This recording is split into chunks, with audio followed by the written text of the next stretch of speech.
Continuando con el curso de modelamiento hidráulico con EPA-Swim, ahora presentaremos el módulo hidrológico. El módulo hidrológico en EPA-Swim contiene a dos objetos o elementos. Estos son el pluviómetro y las subcuencas. Los pluviómetros son la fuente que distribuye la información de las precipitaciones a diferentes grupos de subcuencas, mientras que las subcuencas son las superficies que reciben la precipitación asociada a los pluviómetros y generan la escorrentía que fluye hacia los nodos del sistema de drenaje o también hacia otras subcuencas. Yendo al detalle, la data de entrada que admiten los pluviómetros son series de tiempo de precipitaciones con la forma de intensidad, volumen o volumen acumulado. Aquí a la derecha se muestra el editor de las series temporales. Entonces, la información que se requiere en el modelo es el nombre de la serie temporal, la hora en la que se desarrollan las precipitaciones y el valor. Este valor debe ser ingresado en las unidades adecuadas según el formato de la precipitación. Esta puede ser en milímetros por hora si son intensidades, en milímetros si son volúmenes y en milímetros también si son volúmenes. Ya sea que se escoja volumen, intensidad o el volumen acumulado, Swim interpretará los datos de forma correcta y siempre y cuando se trate de la misma tormenta, los resultados no deberían de variar de ninguna manera. A manera de verificación, ahora generaremos un modelo compuesto por una subcuenca y un pluviómetro para asegurarnos de que, sea cual sea la data que ingresemos, siempre y cuando se trate de la misma tormenta, Swim interpretará los datos de precipitaciones de forma adecuada.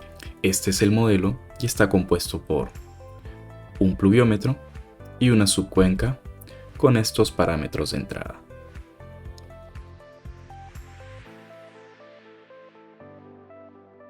Añadiremos un punto de descarga para completar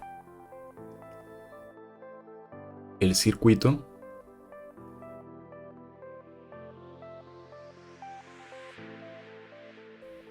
y continuaremos con el ejercicio. Ahora, al pluviómetro le ingresaremos algunas series temporales. Las series temporales se pueden guardar o crear directamente desde el panel de objetos. Si le damos clic a series temporales, podemos ir añadiendo cada una de ellas.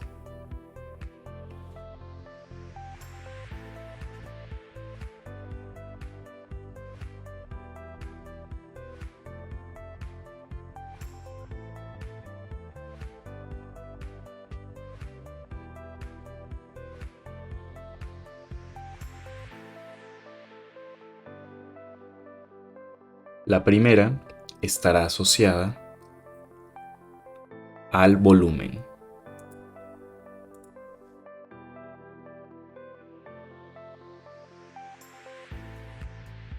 Daremos anticlic porque en EPA-Swim no podemos colocar control V directamente, sino que cuando copiemos o peguemos información es necesario que usemos el clic derecho.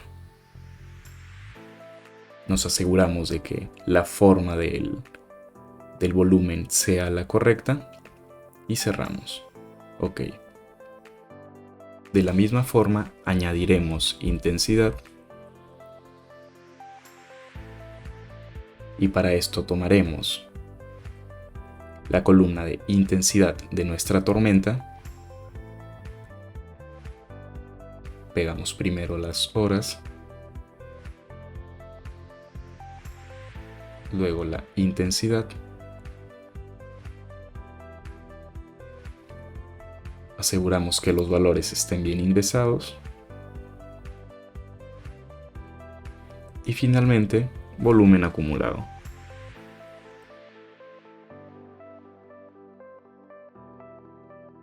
De igual forma, copiamos las horas en formato hora, minuto, muy importante esto. Pegamos y nuevamente aquí.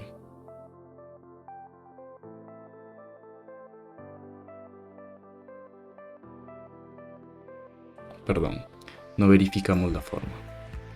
¿Sí? Está bien. De esta forma ahora hemos ingresado las series temporales asociadas a la misma precipitación. Entonces, solo para ir jugando, comenzaremos con intensidad. Entonces, la fuente son series temporales y el nombre de la serie en este caso es intensidad. Le damos a correr. El modelo ya corrió. Y ahora para observar que las precipitaciones que está leyendo el modelo son las adecuadas, podemos generar un gráfico que nos muestre las precipitaciones.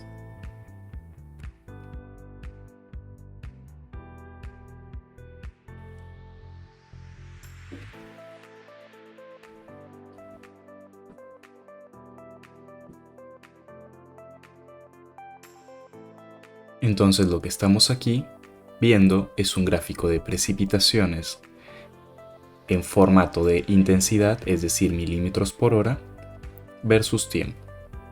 Si comparamos el pico de 12 punto y algo con nuestra curva ingresada asociada a la intensidad, debería de ser la misma.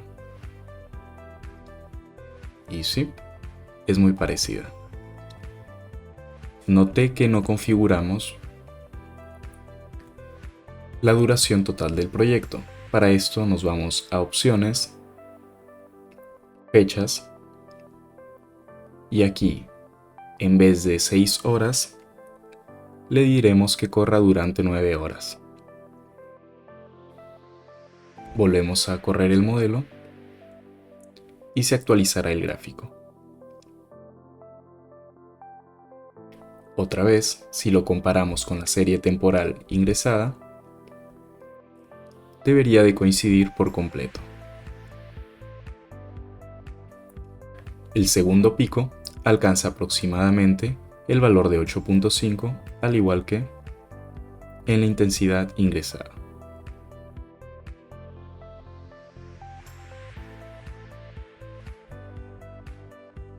¿Qué pasa si el formato no es intensidad, sino volumen? Cambiamos el formato y cambiamos por supuesto la serie temporal. Volvemos a correr el modelo y si nos percatamos, la forma del hietograma que está leyendo Swim no ha cambiado en nada. En este caso sigue presentando milímetros por hora, es decir que estamos viendo la curva de intensidades.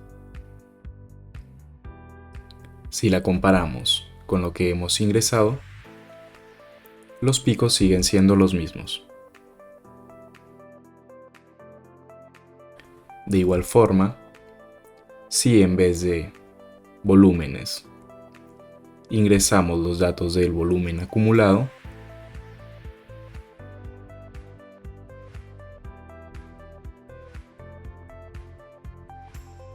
la forma de las precipitaciones y los valores permanecen iguales. Con esto habremos verificado que, sea cual sea la forma de la tormenta y las unidades en las que ingresen, la información, siempre y cuando se trate del mismo evento, Swim tomará de forma adecuada estos valores. Con respecto a las subcuencas, estos son los parámetros que necesita el modelo para considerarlas. Aquí, en la parte inferior de la derecha, he colocado esta figura que ayudará a entender algunos de los parámetros. Empecemos. Lo primero es el nombre de la subcuenca. Hay que tener en cuenta que en Swim todos los nombres deben de ser únicos y no se deben de repetir. Luego tenemos las coordenadas, que están establecidas en función del centroide del área que hayamos dibujado para la subcuenca. Luego estos son opcionales, es una descripción y una etiqueta. Tenemos el pluviómetro que está asociado a las precipitaciones que caerán sobre este elemento, el punto de outlet, que es el nodo o la subcuenca en donde va a descargar la escorrentía una vez que sea generada.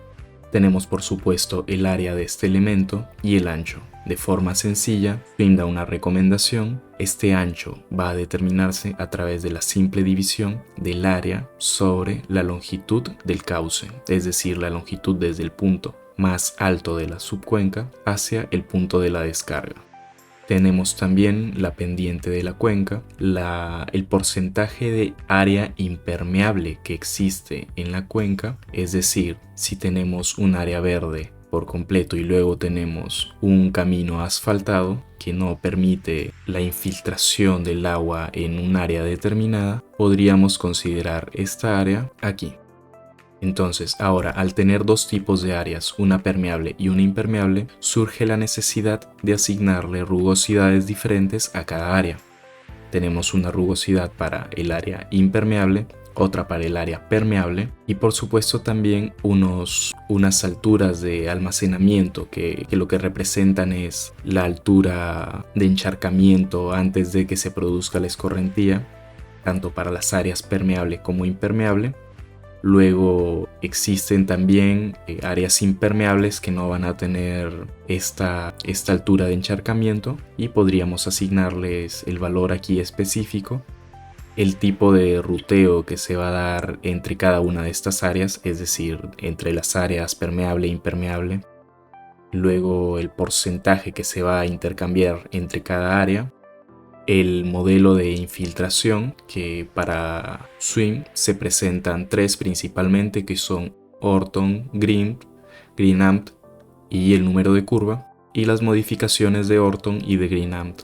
Dependiendo del modelo de infiltración que empleemos, es que los parámetros que se requieran van a ser diferentes. Esto se explicará en algunas diapositivas posteriores.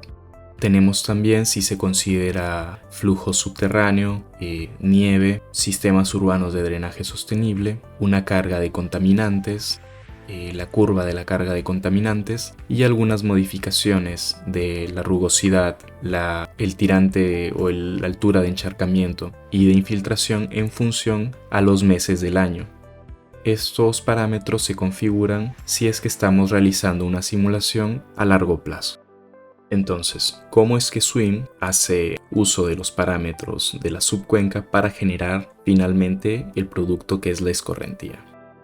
SWIM utiliza un balance de masas o de volúmenes de agua que sigue esta formulación, que es la derivada parcial del tirante o de la altura de agua que se genera en la subcuenca con respecto al tiempo.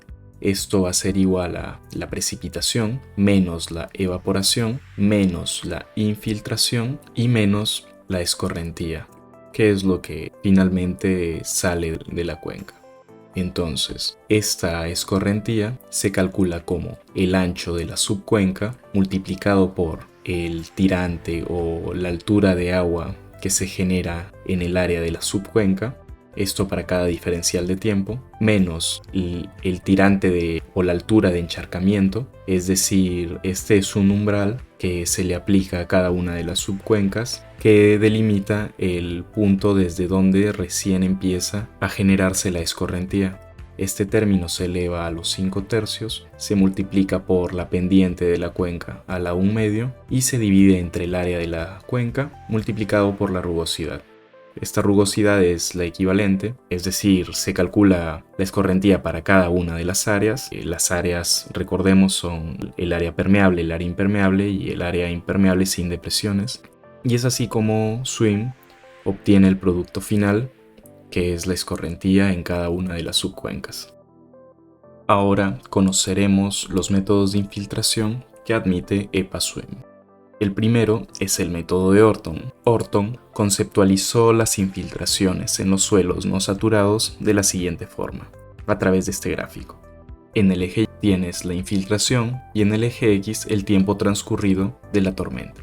Esta curva que se observa aquí es como el suelo tiene la capacidad de absorber volúmenes de agua a lo largo del tiempo. Empieza arriba cuando el suelo no está saturado y llega a un punto de equilibrio que es cuando el suelo ya ha sido saturado. Luego tenemos en barras las precipitaciones o el volumen de agua que cae. Y en las barras sombreadas tenemos la diferencia de estos dos parámetros, de las precipitaciones y de la capacidad de infiltración del suelo. Este volumen generado por las barras sombreadas es el que tiene la capacidad de producir escorrentía en las cuencas. Entonces, ¿cómo funciona la formulación del método de Orton? Nos dice que la capacidad de infiltración del suelo es igual a la infiltración de equilibrio o la infiltración mínima, esto cuando el suelo ya está saturado, más la infiltración inicial o máxima, es decir, cuando el suelo no está saturado, menos nuevamente la infiltración de equilibrio, y esto multiplicado por Euler elevado a la constante de decaimiento negativa por el tiempo desde la tormenta. EPA-Swim nos da algunas sugerencias de valores a adoptar para aplicar este modelo en nuestras simulaciones. Tenemos todo esto en pulgadas por hora, tengan cuidado cuando lo ingresen, y dependiendo del tipo de suelo. Bien, el segundo método o modelo de infiltración que admite Swim es el de Green-Amt. Para Green-Amt el suelo tiene dos zonas, una humedecida y otra sin humedecer, y nos dice que la capacidad de infiltración que tiene este suelo viene a ser igual al producto de la conductividad hidráulica saturada por la división entre la suma del tirante formado sobre el suelo más la longitud del estrato saturado más el nivel de succión capilar, que depende del tipo de suelo, esto sobre el estrato saturado.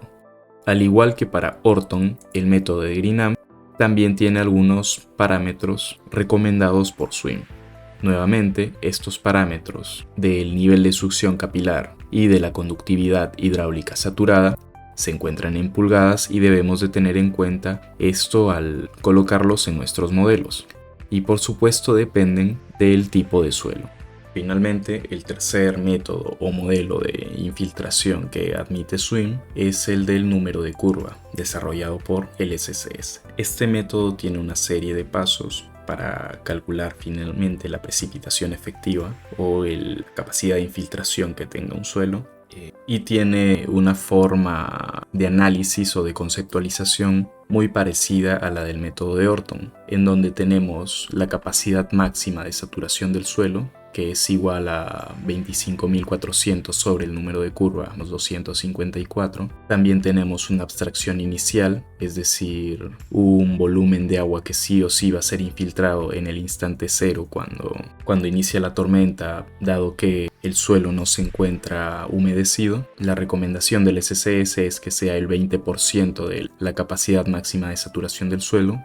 Y luego tenemos ya la curva o la forma en la que se desarrollan las siguientes abstracciones, que viene dado por la precipitación del pluviograma, es decir, la tormenta, menos la abstracción inicial. Esto se eleva al cuadrado y se divide entre la diferencia de la precipitación nuevamente con la abstracción inicial, y se le suma la capacidad máxima de saturación del suelo. Es así como a través de estas tres formulaciones se puede obtener la precipitación efectiva, es decir, el volumen de agua que va a producir escorrentía en la subcuenca a través de este modelo. Al igual que en los modelos anteriores, Swim también presenta una tabla con algunas sugerencias de número de curva en función al uso del suelo y al grupo hidrológico. Es importante en este punto que sepamos que Swim no toma en cuenta la abstracción inicial, es decir, que Swim asume desde el principio que el suelo ya viene con algo de agua. Ahora veremos un ejemplo de cómo se desarrolla este último método. Entonces, preparé una hoja de cálculo que contiene la información de la precipitación que vimos hace algunos minutos y le añadí el desarrollo de las formulaciones del método de infiltraciones del número de curva del SCS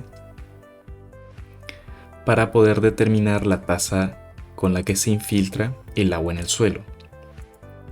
En este gráfico lo que he querido mostrar es el volumen total que precipita en la subcuenca de color azul y el volumen efectivo, es decir, lo que queda después de que se ha infiltrado agua en el suelo. La diferencia de esto dividida entre el tiempo que pasa entre iteración e iteración nos genera la infiltración, que también la he graficado aquí en el eje secundario para poder compararla con los resultados que arrojará el modelo. El número de curva que he adoptado para este caso ha sido de 85 y recordemos que la abstracción inicial para Swim siempre es 0. Ahora, yendo al modelo, lo que vamos a hacer es asignarle el método de infiltración, que para este caso es el número de curva.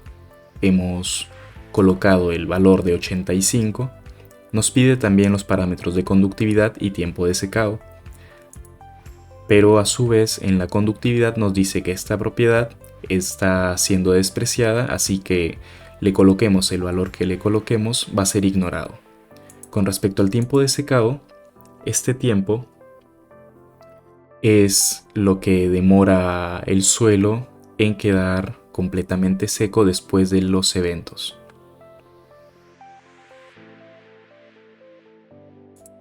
Ahora ejecutaremos la simulación y extraeremos los resultados de infiltraciones. Para copiar este gráfico y llevarlo al Excel, lo que podemos hacer es irnos a la pestaña Editar y Copiar. Nos va a preguntar de qué forma queremos copiar este gráfico. Podría ser un mapa de bits, que lo que nos entregaría es el gráfico directamente, o lo que nos es útil realmente, que es la data en formato de texto. Ya le dimos a copiar y ahora nos dirigimos a la planilla y le damos a pegar. Entonces, ahora añadiré este gráfico, le voy a añadir el tiempo 0.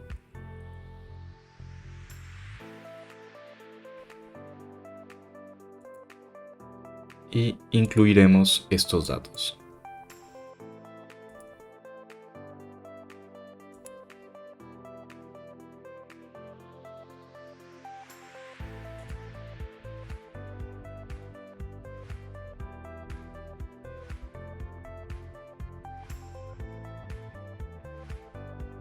Como vemos, las curvas se superponen bastante bien, lo que nos indica que la aplicación que tiene el modelo numérico es bastante próxima a la aplicación que hemos desarrollado de forma analítica.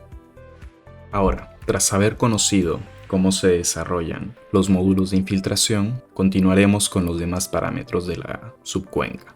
Uno de los más importantes, por supuesto, es el de la rugosidad, y EpaSwim nos otorga algunas sugerencias, por supuesto, sugerencias nuevamente, de algunos valores de rugosidades y rangos en función de la cobertura del suelo. Luego, el parámetro que sigue es el del ancho de la cuenca. Recuerden, este W. Este W, si observamos la fórmula del cálculo de la escorrentía, es directamente proporcional al caudal. Es decir, que incide en gran medida en la forma del hidrograma y en el pico. Swim nos presenta en su manual de hidrología un ejemplo bastante dinámico de lo que sucede al variar el parámetro del ancho de la subcuenca. Aquí tenemos algunos ejemplos en los que se construyó una subcuenca con un área determinada y comenzó a variarse el parámetro del ancho de esta. Aquí en la subcuenca A lo que tenemos es que tiene un ancho bastante extenso y una longitud muy corta. El B tiene un ancho más acotado, el C es cuadrado, el D es una subcuenca más alargada y el E es una subcuenca bastante alargada. Y aquí en este gráfico se presenta qué es lo que pasa con los caudales en cada una de estas subcuencas. Entonces, ¿qué es lo que sucede con la subcuenca A? A lo largo del tiempo lo que pasa es que la precipitación cae y al tener una longitud de cauce muy corta y un ancho muy grande, apenas caiga la primera gota de agua en la parte superior de la subcuenca, va a tomarle un tiempo muy corto en llegar al fondo. Es decir, que su caudal pico llega en un tiempo muy corto. Es por eso que alcanza su equilibrio o su pico en el menor periodo de tiempo con respecto a las demás. Ahora, a medida que va reduciéndose el ancho de la subcuenca, este pico se alcanza cada vez más tarde. Entonces, ¿qué es lo que sucede una vez que termina la precipitación, que termina el evento de lluvia? Esto está representado por la línea discontinua y una vez que se corta la precipitación, lo que sucede es que para la subcuenca A, como rápidamente las gotas van desde el inicio hasta el fin del cauce, entonces el caudal o la escorrentía llega a su punto mínimo de forma bastante inmediata. Esto sucede de forma contraria en la subcuenca en la subcuenca E con forma bastante alargada, en la que una vez que termina o cae la última gota de agua de la precipitación del evento en la parte superior de la cuenca, le toma un largo periodo de tiempo llegar hasta el final. Es por eso que su hidrograma se extiende más que las demás. Bien, hasta ahora ya hemos visto cuál es la data de entrada que requieren los pluviómetros, también los parámetros de la cuenca que son necesarios para poder resolver el módulo hidrológico, pero queda algo en el aire y es la delimitación de las cuencas urbanas. Si bien es usual en el mundo de la hidráulica delimitar subcuencas en áreas, en quebradas, en ríos y en áreas hidrológicas bastante grandes, es una práctica poco usual la delimitación de cuencas urbanas. Es por esto que una práctica bastante común es la del método del sobre o el método de áreas aportantes. ¿Qué quiere decir? Si nosotros nos centramos en estas dos manzanas, lo que debemos de hacer es ubicar las intersecciones de cada calle, a partir de ahí dibujar líneas de 40 a 45 grados que ingresen a las manzanas y luego unir las intersecciones de ambas líneas. Con esto se formará, en caso las manzanas sean rectangulares o con formas regulares, unos polígonos bastante conocidos, bastante fáciles e intuitivos de dibujar. ¿Y qué significa esto? Que toda la lluvia que cae sobre esta manzana se divide en 4 partes. La cantidad de agua que cae en los techos de esta manzana e ingresa a esta calle viene dada por esta porción, la de esta manzana por esta porción. Este triángulo pequeño descarga directamente a la calle lateral y lo mismo con la parte inferior. Es así como se delimitan las áreas, las cuencas urbanas. Aquí hay una ampliación de lo que se muestra acá arriba y lo que se busca es que se entienda bien cómo es que la delimitación de las áreas aportantes a cada una de las calles se realiza. Finalmente, el manual de hidrología de EPA-SWIM presenta esta tabla que realiza una sensibilidad a la escorrentía, al volumen total y a la forma del hidrograma que sale de las cuencas en función a los parámetros. Entonces tenemos en la primera columna el parámetro que está siendo analizado, la segunda columna el efecto que tiene sobre el hidrograma, la tercera es si incrementa o decrementa el volumen total de la escorrentía. La cuarta es relacionada al pico, si este incrementa o se reduce. Y finalmente realiza algunos comentarios. El primer parámetro que analiza esta tabla es el área. Nos dice que tiene un efecto sobre el hidrograma bastante significativo, sobre el volumen total de la escorrentía igual, y también tiene un efecto de incremento del pico. Hace un comentario que lo que dice básicamente es que su efecto se reduce cuando los suelos son muy porosos, es decir, cuando las infiltraciones son grandes. El segundo parámetro que analiza es la impermeabilidad. Dice que su efecto sobre el hidrograma es significativo, incrementa el volumen y también incrementa el pico, y nos dice que tiene menos efecto cuando las áreas permeables tienen baja capacidad de infiltración. Con respecto al ancho, lo que nos dice es que afecta la forma directamente del hidrograma. Es decir, dado que este ancho incide directamente en qué tan rápido o qué tanto tarda en llegar al pico el hidrograma, es que se realiza esta anotación.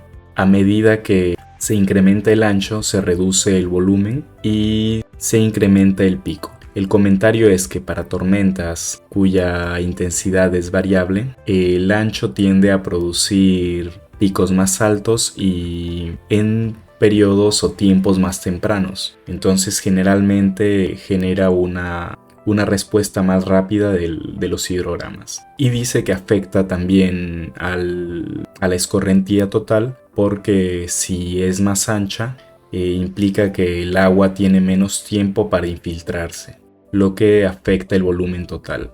El siguiente parámetro es la pendiente, y la pendiente, al igual que el ancho, afecta la forma. Esto relacionado con la velocidad con la que la escorrentía va desde el punto más alto hacia el punto más bajo. En este caso, al igual que el ancho, tiende a decrecer o a reducir su efecto sobre el volumen y incrementa el caudal pico del hidrograma. Entonces el comentario es que es lo mismo que para el ancho, pero teniendo en cuenta que en la fórmula el cálculo de la escorrentía está afectado por una potencia de 0.5, entonces su efecto es menor.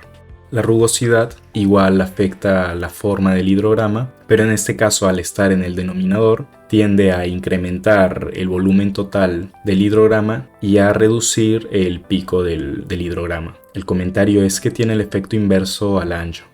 Finalmente, la altura de almacenamiento o de encharcamiento tiene un efecto moderado, y a medida que se aumenta este valor, tiende a reducirse el volumen total del hidrograma y a reducirse el pico.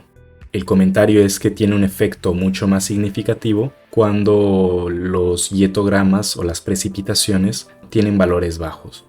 Bueno, con esto se ha culminado la parte teórica del módulo hidrológico de EPA-SWIM. Gracias.